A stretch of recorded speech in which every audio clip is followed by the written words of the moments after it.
नमस्कार, आप सभी दर्शकों का स्वागत है आरएसएन एक्सप्रेस पर और मैं हूं आपके साथ सोनिया। फिलहाल की अगर बात करें तो मौजूद है ब्राह्मण धर्मशाला में, जहां पर बनभौरी धाम के अध्यक्ष सुरेंद्र कौशिक की अध्यक्षता में एक सम्मान समारोह का आयोजन किया गया है, जहां पर आज मुख्य अतिथि के तौर पर पहुंचे हैं पंडित विनोद शर्मा, जो पूर्व केंद्रीय मंत्री भारत सरकार है। तो आप देख सकते हो फिलहाल मौके पर मौजूद हैं और यहाँ पर इनको पगड़ी पहनाकर सम्मानित किया जाने वाला है। साथ के साथ अगर मैं लोगों की बात करूँ तो पूरा जो हॉल है यहाँ पर खचाखच लोगों से भरा हुआ है। इतना प्यार जो है लोगों का यहाँ पर मिल रहा है।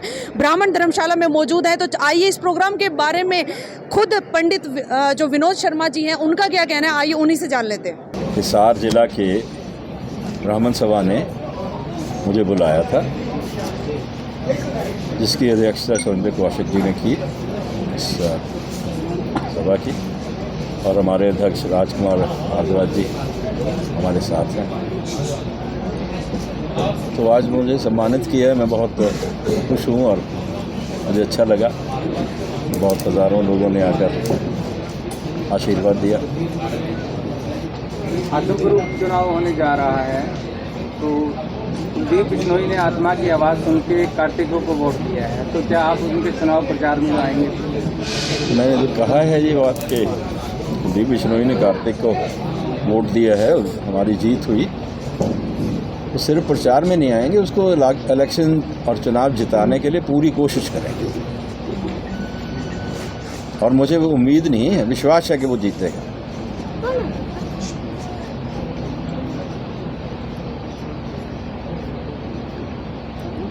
सर, इस अवसर पर ब्राह्मण सभा वालों को आप क्या संदेश देना चाहेंगे? क्या जी, क्या सवाल है आपका? मेरा सवाल है कि इस अवसर पर आप ब्राह्मण सभा वालों को क्या संदेश देना चाहेंगे? मेरा संदेश क्या, मैं तो खुद सीखने आया हूँ उनसे। मैं तो उनसे मिलके उनकी भावनाओं को समझने आया हूँ, उनके साथ मिलके चलना चाहता हूँ।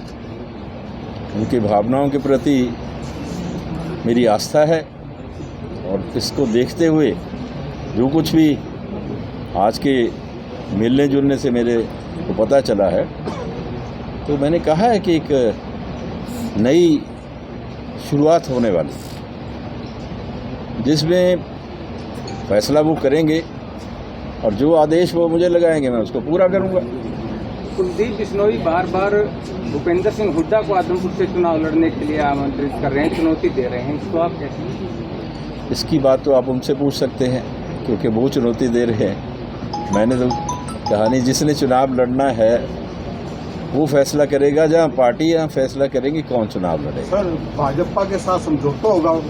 किसका? आपका जी। मैं कुलदीप बिश्नोई को चुनाव में पूरी मदद करूंगा और वो भाजपा के उम्मीदवार होंगे। लोकसभा विधानसभा में क्या रहेगा जी? अभी इस चुनाव की बात कर रहे हैं। लोकसभा विधानसभा में देखिए, जो कार्तिक शर्मा राज्यसभा के सदस्य बने हैं, इसमें भारतीय जनता पार्टी के ये जितने भी वोट्स थी उनकी वोट जितनी ज़रूरत थी, उसके बाद जितनी वोट थी वो उन्होंने कार्तिक शर्मा को डाली। और इसमें कोई शक नहीं है कि उनकी वोटों की वजह से और दूसरी वोटों की वजह से वो बना है। तो कोई मौका ऐसा आएगा मदद करने का तो मैं ज़रूर मदद करूँगा। जनचेतना पार्टी का भविष्य क्या होगा? क्या भारतीय जनता पार्टी में आप शामिल होंगे या अपनी पार्टी कोई आगे बढ़ेगी? अभी तक तो पार्टी में शामिल होने की कोई बात नहीं है। यानी आपने जनचेतना पार्टी को ही आगे, उसी की बात कर रहा हूँ कि हम अभी कोई ऐसी बात शामिल होने की नहीं। अम्बाला में एक आपका संघर्ष चल रहा था IMT को लेकर, आपको पूरा होने जा रहा है, इस बारे में क्या कहेंगे? अच्छी बात है, मेरे हज़ारों बच्चों को वहाँ नौकरियाँ मिलेंगी, और मुख्यमंत्री जी से मैं अपील करूँगा कि 2019 में उन्होंने वायदा किया था, और उस वक्त मैंने 2019 में जब मुख्यमंत्री जी ने ये बात कही थी चुनाव से पहले कि हम अम्बाला में IMT लगाएंगे, तो मैंने यही कहा था कि मेरा सपना IMT का था। और मैंने ये भी कहा था अपने वर्कर्स से कि भाई IMT जब मुख्यमंत्री जी लगा रहे हैं, लगेगी अम्बाला में, तो मैं नहीं समझता कि मेरी कोई जस्टिफिकेशन है कि मैं चुनाव भी लड़ूँ। मुझे IMT ज़्यादा प्यारी है। तो अब उन्होंने कहा कि IMT लगेगी। अब मैं उनसे मिलके ये बात पूछूंगा भी कि ये कितनी जल्दी लग रही है।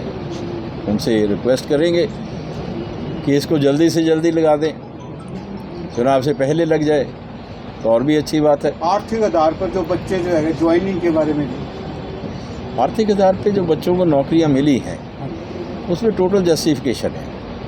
देखिए, जो गरीब लोग हैं वो किसी भी समाज से संबंधित हों तो उनको ज़रूरत है। अगर आप बारीकी से देखेंगे तो आर्थिक रूप से पिछड़ा हुआ उनको माना गया था जिनके घर में कोई भी सरकारी नौकरी ना हो, या उनको माना गया था जिनके घर में 5 एकड़ से ज़मीन कम हो, या उनको माना गया था जिनकी सालाना आमदन 2 लाख से कम हो।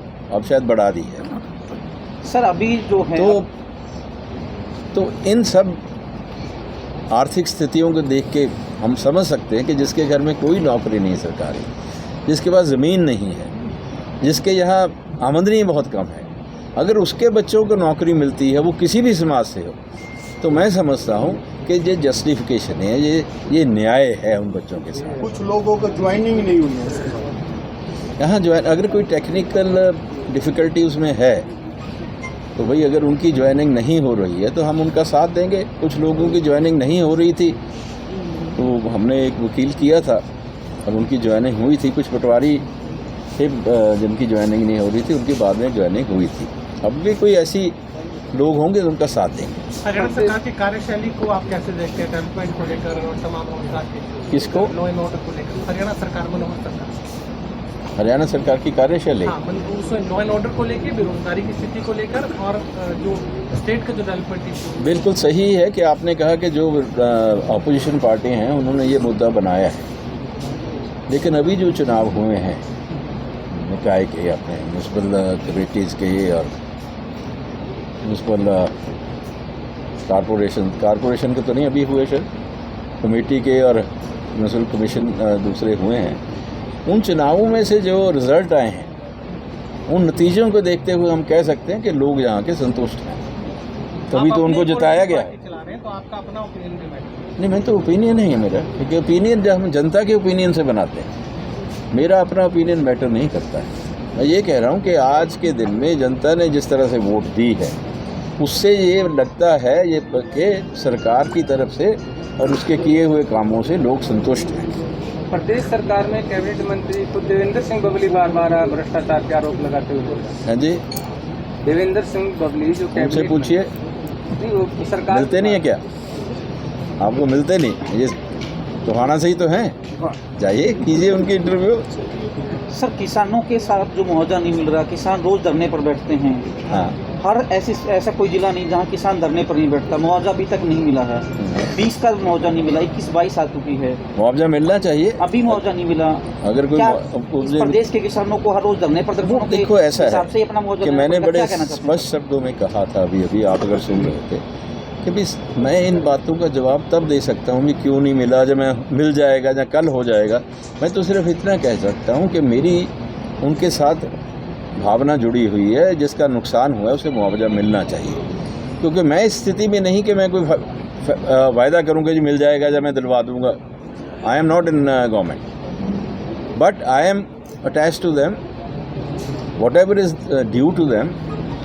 जिनका नुकसान हुआ है उनको वो नुकसान की भरपाई सरकार की तरफ से होनी सर चाहिए। 2024 से पहले जन चेतना या फिर बीजेपी के साथ आप ऐसा कैसे बता सकते? 2024 तो 2 साल पड़े हैं। तैयारियां तो चल गई ना सर अभी भी। मैंने तो कहा था चुनाव की तैयारी कर रहे हैं, हम चुनाव की तैयारी में लगे हैं।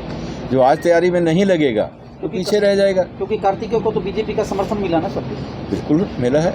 मैंने कहा कि अगर मौका कभी आएगा, हम ये जो कार्तिक को उन्होंने समर्थन दिया है उसके बदले में जो भी समर्थन हमसे होगा हम भी करेंगे। तो पंचायत के चुनाव जो हो रहे हैं उसके अंदर भी पार्टी का क्या रहेगा?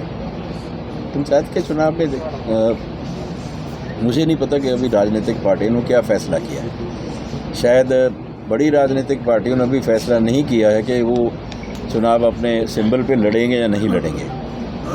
आने दीजिए, देखिए अब नोटिफिकेशन हुई नहीं है, कब होंगे it's too premature to say. Let's see when the elections are going to be held. Sir Kartik Sharma के राज्यसभा एमपी बनने पर एक पिता होने के नाते आपको कितनी खुशी होती है? अच्छा लगता है, इसमें क्या शक है। अगर बच्चा कोई आगे बढ़ता है तो हर पिता को अच्छा लगता है। मैं राज्यसभा में आज से 30 साल पहले गया था, 1992 में। सर उपचुनाव में तो मैं समझता हूँ कि उसको एक मौका मिला है और उसे मेहनत करनी चाहिए। क्या आपको लगता है कि आपकी तरह वो भी एक सक्सेसफुल पॉलिटिशियन बन पाएंगे? अब तो बन गए हैं, अब राज्यसभा के मेंबर हो गए तो और पॉलिटिशियन क्या जिस पद के ऊपर है, जो उनसे उम्मीदें की जाएगी, क्या वो उनको पूरी तरह से खरा उतरेंगे? देखो, उनके बिहाफ पे मैं नहीं कहना चाहूँगा, मैं तो उनको एडवाइस करना चाहूँगा कि लोगों की उम्मीदों पे खरा उतरना चाहिए। सर उपचुनाव में कुलदीप बिश्नोई को पूरा समर्थन देंगे? अरे कभी समर्थन भी आधा होता है और मेरे से आधा मांगेंगे, मैं तो पूरा दूंगा भाई, पूरा समर्थन दूंगा, जोर से दूंगा। अभी सर जेजेपी बीजेपी का अधूरा पुधूरा रहा है ना सर? नहीं चल रहा है ना सर? देखो, कुलदीप बिश्नोई का मैंने अभी कहा, कुलदीप बिश्नोई ने अपनी आत्मा की आवाज़ से वोट डाली। जब वो चुनाव लड़ेंगे तो उनका पूरा समर्थन, उसमें कोई किंतु परंतु नहीं है।